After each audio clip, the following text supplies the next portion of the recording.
So the Nigerian Army, in collaboration with the Nigerian Air Force, has carried out 2 very successful operations yesterday and today. One in Yobe State, one in Kebbi State. In Yobe State, over 80-something terrorists were tracked down and eliminated, while today in Kebbi State, over a good number of them were also eliminated while they were planning to carry out an attack in a community in Kebbi. These 2 successes, in fact, listen to the full details of what really happened. Make I bring me up to speed with what they happened for Kebbi State. So this morning, being the 22nd of February 2026, for this place they call Dadinkowa area of Kebbi State, Lakurawa, you know, say they get Lakurawa, they get Boko Haram, they get ISWAP, they get ISIS, they get bandits, they can get JNIM fighters, all of them there for Nigeria. So this one, Lakurawa, these people already they fight on who go take over Kebbi, Kwara, and like this people, their own Kebbi and Kwara, they fight to collect. You know, and nobody demo JNIM, they fight that place too. Even Boko Haram, they fight to get that, because Boko Haram don't lose for Chad. You know, they don't still lose for ISWAP. So they drag this place, this Kebbi, Kwara, and Niger. So this morning, Lakurawa can come out this morning. Even as we they go on, this about that, they don't even care. They don't want to know what I'm out. They don't care. They came out this morning in that Dadikowa area of Kebbi State, block the market. They block market that place. They want to start their useless their acts. You don't understand, but our Nigerian will say no. Nigeria, start congratulations to Nigeria Army for comment section. This kind of news they sweet me. No why. This kind of news they sweet me for body. It they sweet me. You know what I'm saying? It they give me joy. It they give me morale. Nigeria will tell them no, not today. Not today. See, not today. They bring them down. This one happened today. This thing happened around 8 to 9 this morning. They don't break 8 to 9 this morning. And this one they happen. You know the story. Either they hide them, Alahaji, they bring them out. They moved under cover of darkness, believing night would shield them. But in Yobe State, Nigeria's troops struck first, leaving dozens of insurgents down and their supply lines shattered. In the northeast of Nigeria, the fight against insurgency is no longer just about holding ground. It is about taking it back, village by village, route by route, night by night. On February 21st, 2026, a military briefing confirmed what may be one of the most significant single-night offensives in recent months under Operation Hadinkai. Under Operation Desert Sanity 5, Sector 2 troops of the Joint Task Force Northeast, working closely with the Civilian Joint Task Force, executed a coordinated night raid around Muktom and Nibua in Yobe State. The result was decisive. According to official figures, 82 Boko Haram and ISWAP terrorists were neutralized during the encounter. 82. In a conflict where numbers often shift and confirmation takes time, that figure alone signals the scale of the engagement. But the details matter even more. This was not a daytime skirmish, it was a deliberate night offensive. That choice was strategic. For years, insurgent groups like Boko Haram and Islamic State West Africa Province have relied heavily on darkness to maneuver, regroup, and launch surprise attacks. They understand the terrain, they exploit reduced visibility, they move supplies under the cover of night. This time, the advantage flipped. Sector 2 troops advanced under darkness, disrupting what appears to have been a significant insurgent presence clustered around Muktum and Nibua. These villages are not random dots on the map. They sit within a wider operational corridor that insurgents have historically used for mobility and logistics. When the firefight ended and troops conducted what the military described as post-battle exploitation of the area, more evidence emerged. Drag marks were discovered along withdrawal routes. A freshly dug shallow grave was found. That detail is chilling. It suggests that beyond the 82 bodies counted on the battlefield, additional casualties were sustained and hastily removed by fleeing insurgents. In insurgent warfare, bodies are often concealed to maintain morale and control narrative. But physical signs, drag marks, burial attempts tell their own story. The implication is clear. The impact was even heavier than initial counts suggest. Let's talk about what was recovered. After securing the area, troops seized 32 AK-47s. That is not a minor haul. 32 rifles represent the firepower of an entire fighting unit. Removing them immediately reduces the group's offensive capability.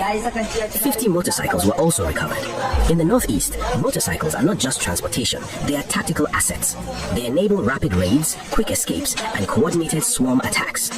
seizing 50 motorcycles cripples mobility. It limits the ability to project force across villages. Multiple mobile phones were also recovered, which may prove equally valuable. In modern insurgency, communication networks are lifelines. Phones contain contact lists, coordination threads, financial trails, and operational intelligence. Proper exploitation of these devices could unlock further cells and collaborators. Now, let's widen the lens. This operation is part of Operation Desert Sanity 5, a broader campaign aimed at strangling insurgent supply lines and dismantling remaining enclaves. Supply chains are the bloodstream of armed groups. Fighters cannot operate without ammunition, fuel, food, and communication. By striking Muktum and Nibua, they did more than win a firefight. They disrupted logistics corridors. Denying freedom of movement is one of the most effective counterinsurgency strategies. When insurgents cannot move safely between hideouts, they fragment. When they cannot move supplies, they weaken. When they cannot travel at night without fear, their operational rhythm collapses. And the pressure was not isolated to Sector 2.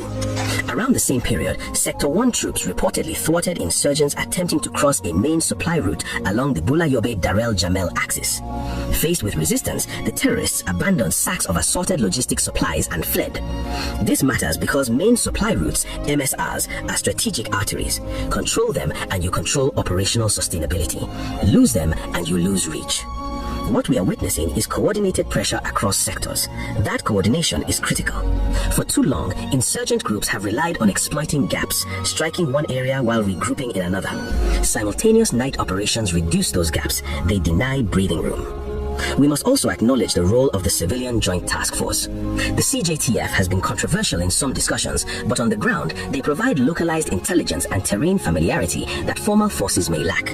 In operations like this, collaboration between military units and civilian auxiliaries enhances precision. When done correctly, it bridges the intelligence gap between community and command. To the critics who argue that insurgency in the northeast cannot be degraded, this operation challenges that narrative.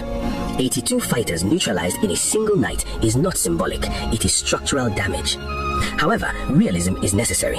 Insurgent networks are adaptive, leadership losses are replaced, fighters are recruited, external ideological influence persists. This is why sustained pressure matters more than singular victories. Still, morale matters in warfare. The military high command noted that despite the unpredictability of the theater, troop morale remains high. That statement is significant. Counterinsurgency is as psychological as it is tactical. Soldiers operating in remote areas, facing ambush risks and harsh terrain, require confidence in leadership and mission clarity. Operations like this reinforce that confidence. But let's speak directly about the enemy here. Groups like Boko Haram and ISWAP have inflicted unimaginable trauma on Nigeria's northeast. They have attacked schools, displaced families, targeted markets, and attempted to rewrite social order through fear. There is nothing ideological about burning villages or enslaving communities. It is cruelty dressed as doctrine. When such groups suffer heavy battlefield losses, it is not cause for celebration of violence. It is cause for relief that fewer attackers remain to threaten civilians. For communities in Yobe State, this operation may mean fewer night raids, fewer roadside ambushes, fewer extortion demands. But security gains must be consolidated. Cleared areas must remain secured. Intelligence must continue flowing. Reconstruction must follow clearance. Otherwise, vacuums re-emerge and insurgents return. Another important dimension is technological adaptation. Insurgents have increasingly used small arms, IEDs, and fast-moving motorcycle units. Countering that requires mobility, surveillance, and night vision capability. The success of this raid suggests improved tactical execution under low light conditions. Night dominance changes the equation. If insurgents can no longer rely on darkness, their operational confidence erodes. Now, to our viewers across Nigeria and beyond, it is easy to become numb to security updates. Numbers blur together, operations sound repetitive. But behind every successful raid are weeks of intelligence gathering, reconnaissance, coordination, and risk. 82 fighters removed from the battlefield means dozens of potential attacks prevented. 32 rifles seized means dozens fewer weapons circulating in villages. 50 motorcycles confiscated means mobility disrupted across multiple cells. That is tangible impact. If you value fearless, fact-driven reporting that highlights both progress and pressure points, this is your moment to support Trend Fusions. Subscribe now, share this report, let more Nigerians engage with verified information rather than rumor. Back to the strategic picture. Operation Desert Sanity 5 reflects an evolving doctrine. Hit hard, hit at night, disrupt supply chains, maintain pressure across sectors.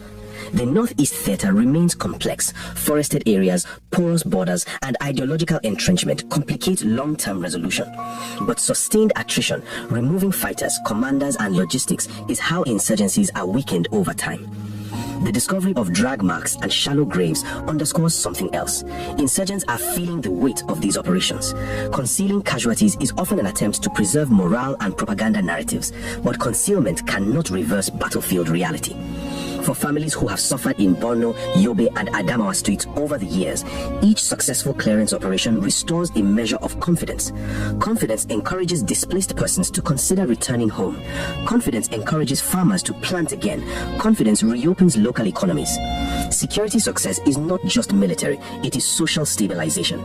However, authorities must remain transparent. Independent verification, responsible reporting, and continuous updates strengthen credibility. Overstatement weakens trust. Clear facts strengthen it. At Trend Fusions, our commitment remains the same. Call out brutality without hesitation and recognize operational progress when it occurs. The night raid around Muktum and Nirbua represents more than a tactical victory. It represents a signal. Insurgents no longer own the darkness. But the work is not finished. Clearance must transition into consolidation. Consolidation must transition into stability. Stability must transition into development. That chain cannot break. As Sector 1 and Sector 2 continue aggressive clearance operations, the objective is clear: dismantle remaining enclaves and deny terrorists any illusion of permanence. To the troops operating in harsh terrain under constant threat, your discipline and coordination matter.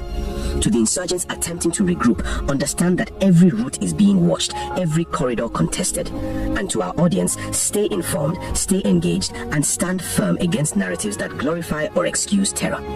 If you believe Nigeria's security story deserves clarity, subscribe to Trend Fusions, share this video, and join the conversation in the comments. The theater may remain unpredictable, but in Yobe, under Operation Hadinkai, one thing became predictable for insurgents this week: the night no longer guarantees safety. And that shift could redefine the battlefield.